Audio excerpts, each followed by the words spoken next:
So the problem with really hot summer temperatures, especially when they go outside what your norm is or extreme, is not only your discomfort, but making sure that your animals aren't too stressed and honestly that they stay alive.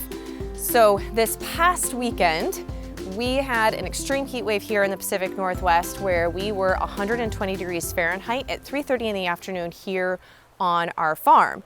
And that meant we were having to keep the animals as cool as possible because one, that is a huge swing for us. We broke records, all-time highs have never been that high, but our animals aren't acclimated to that degree of heat. This time of year, our average daily temperatures are 70 degrees Fahrenheit. We were triple digit 120 degrees Fahrenheit. So this guy is in the shade, so making sure that your animals have access to shade. Now, he is pinned up right now because his mother would not kick him off. He needed to be weaned because she has a brand new 1-week-old baby calf. So he is in the timeout pin on it's time to grow up and stop nursing because mom would not kick him off and we wanted the new baby solely getting the milk. So he'll be out of here pretty soon. If we don't have him in this pen, however, he would just go through the fence to be with the rest of the herd. So this is for his safety as well as that of the newborn baby calf. So we made sure that this was in the shade. So shade is really key, but also you want to take advantage of any type of breezes. Right now it's actually pretty breezy, and we know that our breeze this time of year flows this way through our property. And with this, there isn't anything that would really block the breeze, but if you're positioning coops or pins or anything like for the animals, definitely shade and advantage of any natural breezes. And of course they need water anytime, but even more so when it's hot out. So when it got really hot, we actually would spray down in the afternoon. We would just take the hose here that is for his water and we would spray him down, and it was like having a sprinkler. All the sprinklers were sold out and we don't have any extra sprinklers to just keep turned on for the cow. So we would come out and spray him down periodically, which he really loved, and he would just play in. He thought it was fabulous. So that worked really well, and it was a way to keep him even cooler than just the breeze and the shade. Now with the girls, these are my laying hens, and we moved them into the shade. Even though they have shade protection from the metal there on the coop, they really need double shade. So just a building shade, if it's still in the sun, is still really hot. So this area is pretty much in the shade all day long. So we moved the coop here so that they could stay in shade. And same thing, we could then take the hose and we would mist them down. A lot of times people will freeze fruit or do ice blocks and bring that out so the chickens can peck at it, especially if you've frozen like fruit or other little veggie scraps in there. They'll peck at that and it's cold. I had some extra vegetables that were in the fridge that we weren't going to eat, and so I brought them out, and so they were really cold. They adored that, really loved it. Signs to watch out for is because chickens don't perspire, right? They're kind of like a dog. And so if they are panting, like if their beaks are open and you can see them panting and their beaks are really open, they're breathing heavy and obviously they're not moving, that's a sign that they're getting really hot. So we came and misted these guys down and that really seemed to help.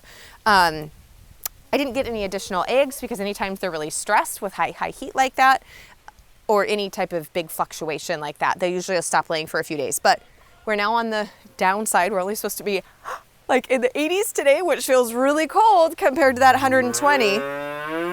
You agree too? Feels much better. Yes. So with our cattle, we waited as we were rotating through the pasture and we were saving our very back portion so that they could go deep into the woods where there's hardly any bit of sunlight they can get through. It's deep shade, it's deep woods, and that's where they would go and spend all of the day. And then they would just come back up to water in the morning and usually in the later part of the evening, but not during the hottest part of the day. So we have our big water tank here.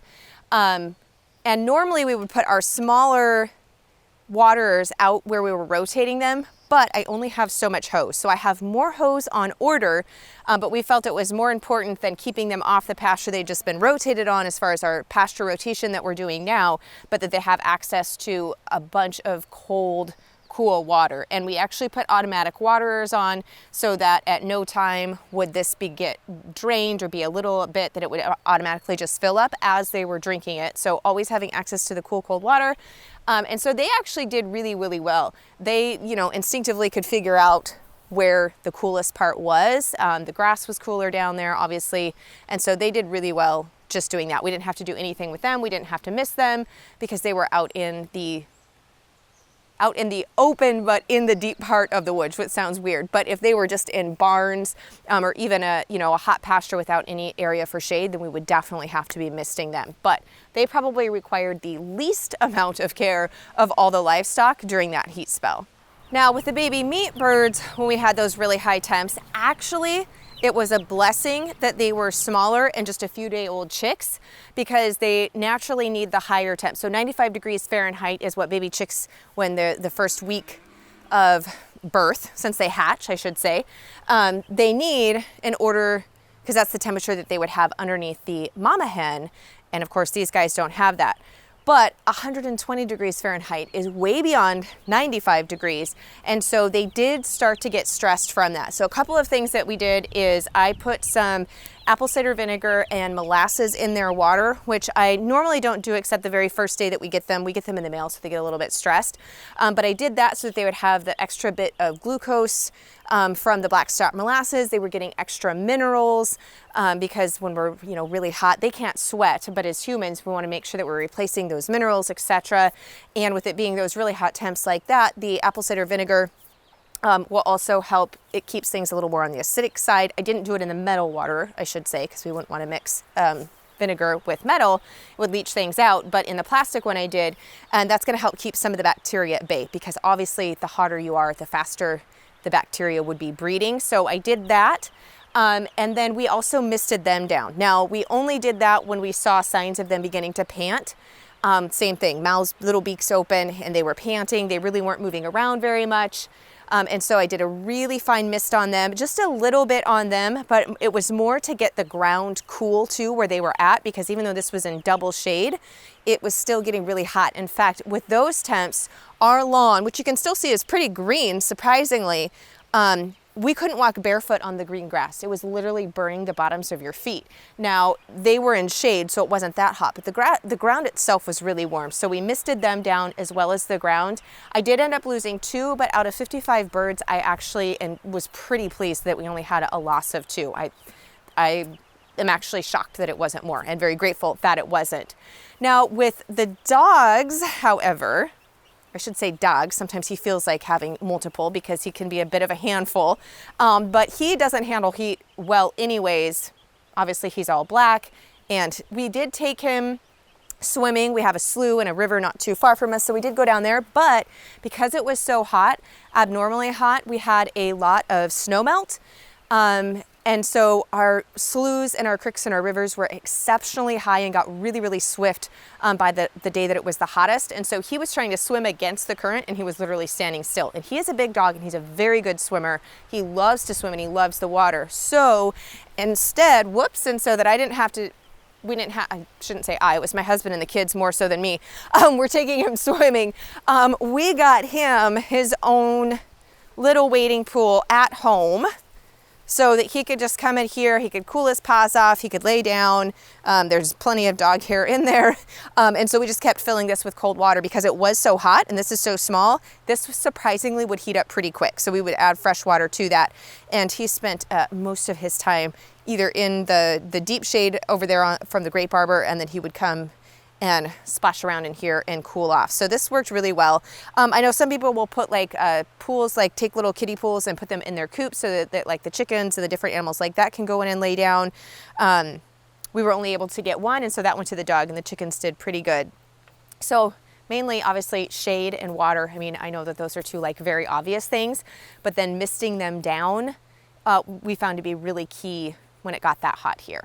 So I could not find our sprayer. I think it got broke at the end of last year.